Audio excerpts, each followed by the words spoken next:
Too much noise, too little insight. One man who tried to change that vanished. Fred Cuni was the kind of man who rebuilt cities, until one day he disappeared trying to stop a war. Act 1. The Forgotten Hero. Fred Cuni's journey from a young Texan with a passion for aviation to a pioneering force in international disaster relief is both remarkable and inspiring. Born on November 14, 1944, in New Haven, Connecticut, at the age of 8, his family relocated to Dallas, Texas, where Fred's fascination with flying took root. He obtained his pilot's license while still in high school, aspiring to become a Marine combat pilot. However, Fred's path took a significant turn during his college years. Enrolling in the military cadet program at Texas A&M University, he later transferred to Texas College of Arts and Industries in Kingsville. It was here that Fred's exposure to the hardships faced by immigrant farm workers in South Texas ignited his interest in humanitarian work.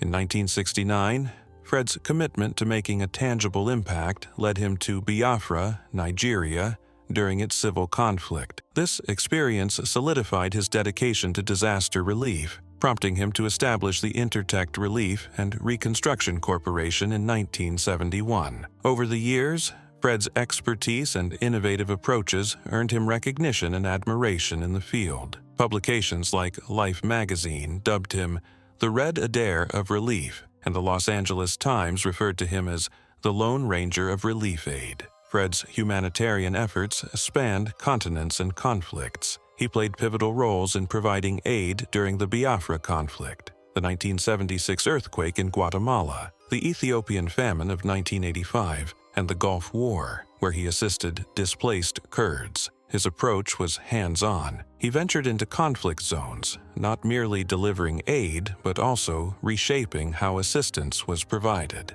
His colleagues and those he helped often spoke of his unwavering commitment and innovative strategies. As noted by journalist Robert Fisk, Fred's desire to help the oppressed stood as a testament to the America many hoped to believe in. This segment highlights Fred Cuni's evolution from a young pilot with a heart for service to a trailblazer in disaster relief, emphasizing his profound impact on the lives of countless individuals worldwide. Act 2. Changing the game in humanitarian aid. Before Fred Cuni, humanitarian aid was slow, bureaucratic, and inefficient. Cuny changed that by introducing efficiency and sustainability to disaster response. He didn't just provide food and shelter. He focused on long-term solutions, teaching locals to rebuild infrastructure and become self-reliant. His ability to operate independently in perilous environments earned him the nickname One-Man Army. He didn't wait for support. He mobilized resources and coordinated relief when others hesitated. His work spanned over 60 countries, notably during the Bosnian War,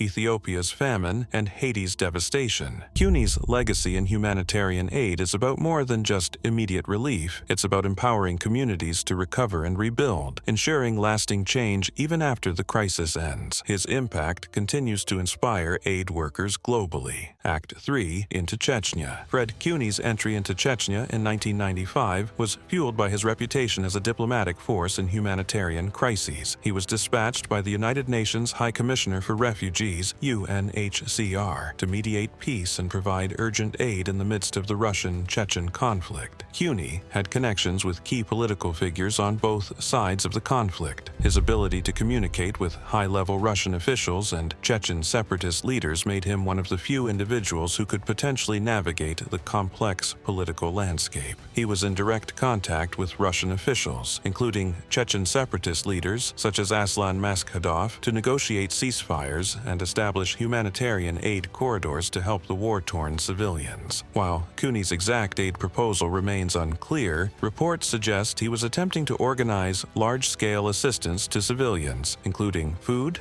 shelter, and medical supplies, using his extensive contacts with the Red Cross and UN. He was known for using his political pull to make progress in areas where others had failed. Act 4. The Last Mission. In late March 1995, Fred Cuni ventured back into the Chechen conflict zone, determined to mediate a ceasefire between Russian and Chechen forces. His mission was critical. He was the key figure in the peace negotiations, with significant influence in both political and humanitarian circles. However, after a final phone call with his team, Cuny vanished without a trace. His last known location was Bamut, a village controlled by Chechen rebels. There are conflicting reports about his disappearance. Some believed he was captured by Chechen forces, while others speculated that Russian military forces targeted him due to his significant role in the peace process. Cuny's disappearance remains a mystery, with few concrete answers. Act 5. Vanishing Point. Fred Cuni's disappearance in April 1995 remains shrouded in mystery. His body was never conclusively identified, and his companions were also lost, with no clear evidence pointing to any one group. Possible motives. Cuny's deep involvement in peace negotiation and his influence in the region have led to various theories about his disappearance. Some suggest he was silenced by Russian forces concerned about his impact on the conflict's dynamics. Others propose that his extensive knowledge of behind-the-scenes negotiations made him a target for those wishing to prevent certain information from becoming public. Fred Cuni's legacy as a pioneering humanitarian is overshadowed by the unresolved questions surrounding his final mission, prompting ongoing speculation and intrigue. Act 6. Theories and speculation. For years,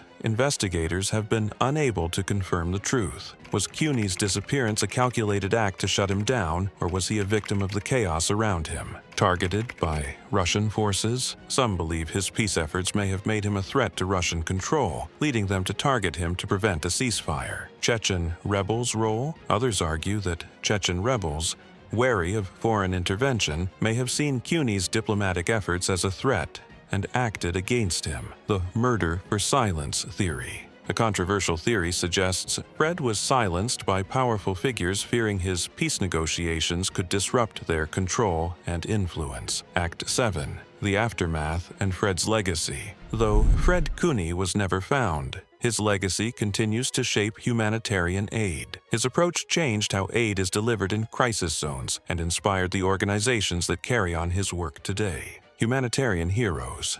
Remembered, Fred's disappearance highlighted the dangers faced by aid workers. His commitment to delivering aid even in the most perilous environments marked him as a true pioneer in the field. His work was especially influential in shifting the focus from temporary relief to sustainable recovery. Legacy of impact. Cuny's methods influenced the United Nations and organizations like Doctors Without Borders, stressing the need for better safety protocols and logistics in conflict zones. A cautionary tale. Fred's life and his mysterious disappearance reminds us of the immense risks faced by those who work in the world's most dangerous areas, where forces often operate unchecked and beyond the reach of international law. Final thoughts. In a world obsessed with information, he became a casualty of forgotten context. Fred Cuni never came back, and no one ever found his body. Subscribe for more true crimes lost to time. Comment below with your thoughts on the theories behind Fred Cuni's disappearance. Next week,